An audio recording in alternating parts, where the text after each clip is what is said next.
Unlock the vibrant rainbow of the latest emojis and truly express yourself on your Android device. First, let's dive into updating your Android operating system, which often brings a fresh batch of emojis with it. Open your device's Settings app, scroll down and tap on System.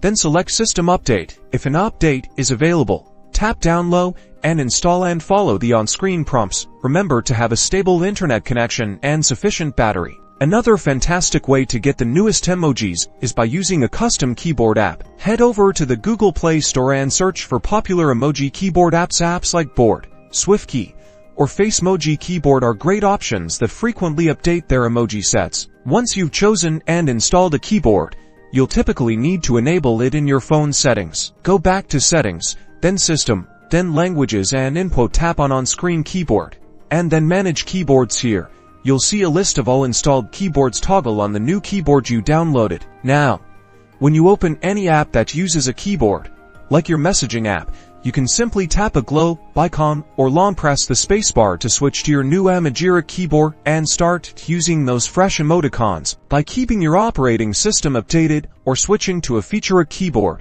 you'll ensure you're always communicating with the very latest and most expressive emojis available, making every chat a little brighter and more personal.